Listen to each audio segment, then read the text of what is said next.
tatay ni Kian, tingnan yung mukha. Tunaw na tunaw yung panga. Tunaw na tunaw yung ngipin. User yan, sir. Sabi sa akin ng police operative ng Caloocan. So, sinyer ko lang rin sa media. Dahil kitang-kita naman kung tingnan mo. Kaya nga, bakit na-involve yung uncle, I don't think, I'm not sure.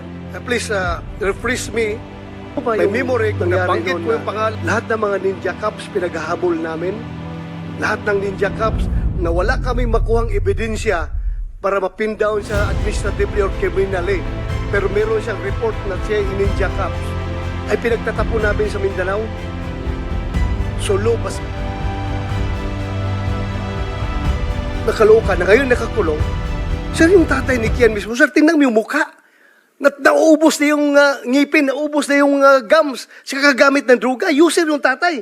Kaya ang tanong ko nga, bakit hindi ang tatay pumunta dito? Bakit yung uncle ang nagreklamo? Yun ang sabi sa akin ng pulis. What can I do? I received that information. Sir, tingnan mo, interview yung tatay ni Kian. Tingnan yung mukha. Tunaw na tunaw yung panga. Tunaw na tunaw yung ngipin. User yan, sir. Sabi sa akin ng police operative ng Caloocan. So, sinyer ko lang rin sa media. Dahil kitang-kita naman kung tingnan mo. Kaya nga, bakit na-involve yung uncle, I don't think, I'm not sure. Please refresh me, my memory, kung nabanggit ko yung pangalan of Mr. Juan Randy de los Santos as involved in drugs. I cannot remember, Mr. Chair.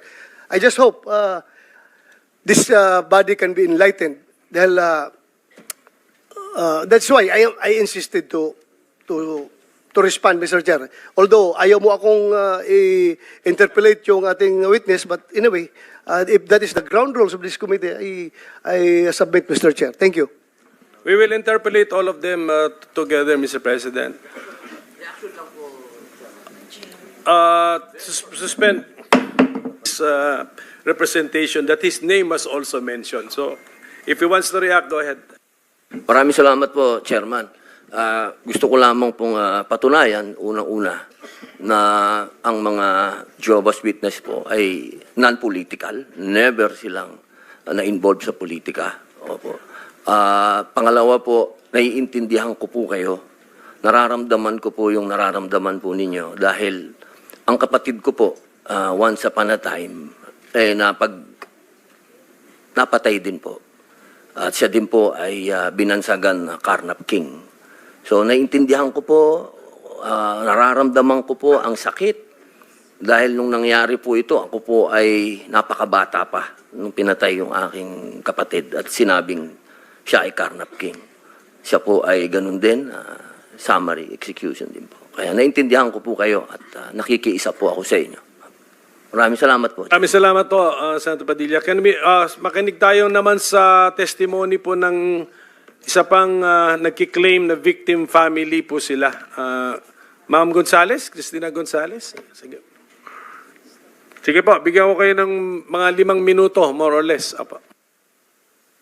Magandang umaga po sa lahat. You can remove your face mask. Ako po si Cristina Gonzales po, asawa ni Joselito Gonzales ng taga-Antipolo po. Tulad po nung sinabi nila, ang alam po ng lahat, nagbebenta po kami ng droga. Opo, totoo po yun. Pero po yung ibinibenta po namin galing po talaga po sa pulis. Kaya po malakas din po ang loob namin ng mga panahon na yun na magbenta dahil nga po galing sa kanila. Na kumbaga, wag daw po kaming matakot na mahuli o ano nga po dahil nga po galing sa kanila. Pero nung nga po nasabing maglilinis na nga daw po, sinabihan po nila yung asawa ko na paalisin ko na daw po ng Antipolo kasi nga maglilinis na nga daw po ng mga panahon ng 2016. Interject.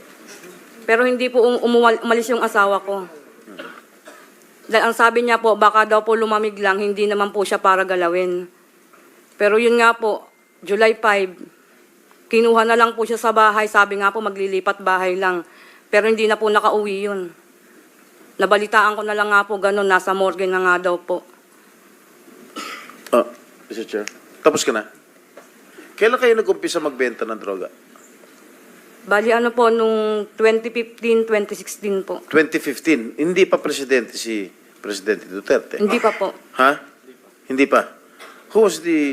Ma-identify mo kung sino yung kinukunan mo ng drugs sa mga polis? Yung nagbibigay po sa amin ng droga. Kilala mo? Opo. Sino? Si Sir Allen Cadag po. Who? Allen Pulis- Cadag. pulis Opo, siya? Pulis Antipolo po. Police Antipolo. Maybe we can invite him here. Mr. Chair. Sino pa bukod doon sa police na yun? Yung sa asawa ko po, sir, kasi hindi ko masyadong kilala po kasi yung nagbibigay sa kanya eh. Asawa mo napatay na? Patay na. Opo, yung pinatay po Okay. nila.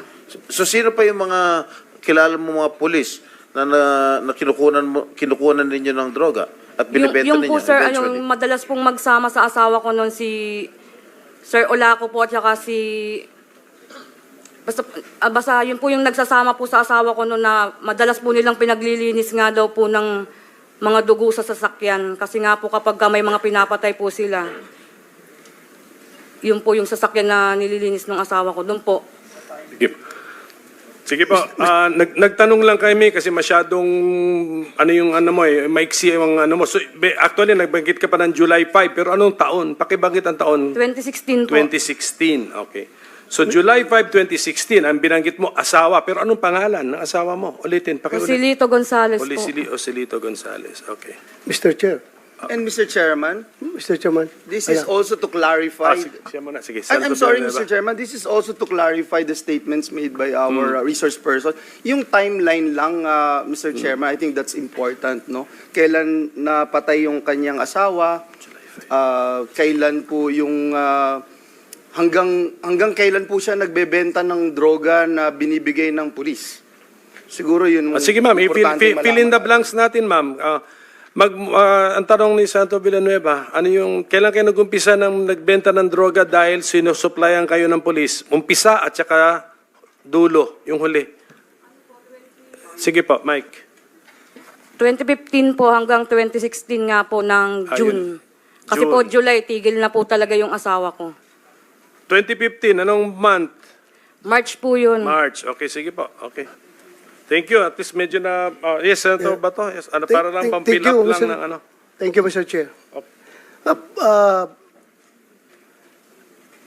Nag-attempt ka ba na i-report sa otoridad yung polis na nagbibenta ng droga at nagtakot sa asawa mo? Ano na nga po kami, nagsampa na po kami ng kaso sa kanila. Kailan?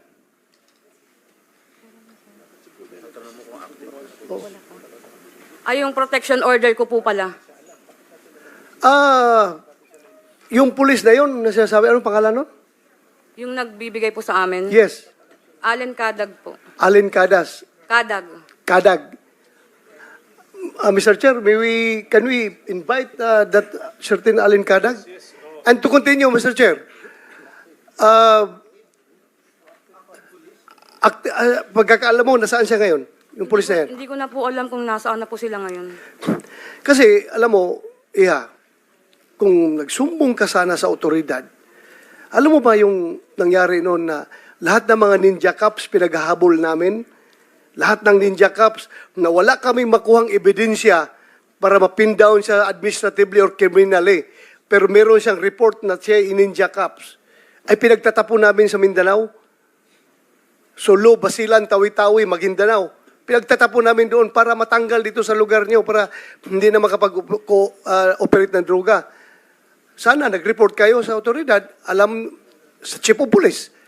Pinaalis na po kasi ako ng Antipolo nun, sir, kasi nga daw po, isusunod na akong papatayin. Ayun. Kung natakot ka, sorry. Sorry kung natakot ka. Basta, you should have reported that to us para matanggal yung mga tao na yun. Thank you. Mr. Sige, Chair. Ma'am, tinatanong ka lang namin kasi para lang may added details kami. Pero actually, ang aking request siguro, since si Attorney Shell Jokno, I think, parang dinidevote mo na rin naman sarili mo sa pagtulong sa mga ganitong klaseng victims eh. Pwede bang pakitulungan kami, gawa ng affidavit si Ma'am Gonzales para nandun na lahat, orderly yung kanyang kwento. Pwede ba yan, Attorney Jok? Ang alam ko po, Your Honor, ay patulungan may niyo kami. abogado po siya. May abogado siya? Abogado po Sino sila. po ang abogado niyo, Ma'am Gonzales? Si Attorney Dino De Leon po. Andito ba siya ngayon? Wala po. So, yeah, sige, makiusap na lang po tayo sa kanya. Gawang kayo ng affidavit para at least alam na namin yung basic mo na kwento, pero kung mga detalye nandun din po. Mr. Chair. So with the permission of Senator Padilla, ladies first muna tayo. Sige, Senator Ontiveros. Salamat kayo, Mr. Chair. Shukran, Senator Robin. Isa dagdag na detalye, Ms. Cristina. Sino naman po yung pulis na may-ari ng kotse na nililinis nyo para malinis yung dugo? Kay Marlon Olaco po at saka kay Sir Baste, kung tawagin nga lang po niya. Marlon Olaco at Sir Baste. Ano pong apelyido ni Sir Baste? Yun lang po kasi yung alam ko dun sa sinasabi ng asawa ko. Si Marlon Olaco ba ay pulis at si Sir Baste ay pulis din? Opo, mga polis po. So pareho pong pulis. Mr. Chair, kung pwede lang quickly matanong yung PNP resource persons natin, kung yung Marlon Olaco at yung Sir Baste, kung kilala nila, ay nasa active service pa. Kung sino pong pwedeng matanong sa PNP. Ayun, hindi, mga retired na po to. Sino ang ating, Comsec, sino ang from PNP ngayon na nasa HQ na invited natin?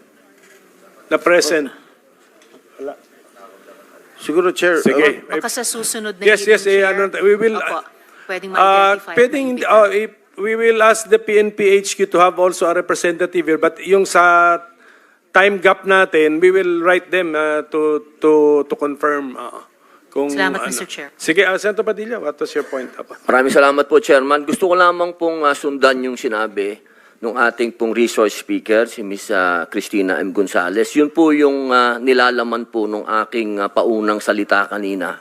Na tunay po talaga na nagkakaroon po ng paglilinis. Yun po yung sinasabi niya na pagka magpapalit po ng administrasyon, kaya po kanina, pinag-uusapan natin yung 2015 hanggang 2016, kasi noong 2015 po, yun na po yung umpisa ng tinatawag nating paglilinis ng mga ninja cops. Kasi po papasok na po yung bagong administrasyon. Yun po yung sinasabi ni Ma'am Cristina Gonzales na tunay po na nangyayari yan sa underworld. Na kapag ganyan po talaga, napapasok na po yung isang administrasyon na meron po talagang political will, na talagang duruging niyang drug syndicates at paglipana po ng droga, talaga pong yung mga may alaga, yung pong mga tinatawag natin po talaga na talagang yun mga scalawags po talaga, talaga maglilinis po yan. Yun po yung sinasabi. Kaya po yung 2015, bago po pumasok si Pangulong Rodrigo Roa Duterte, naglilinis na po yung mga tinatawag nating scalawags. Maraming salamat po.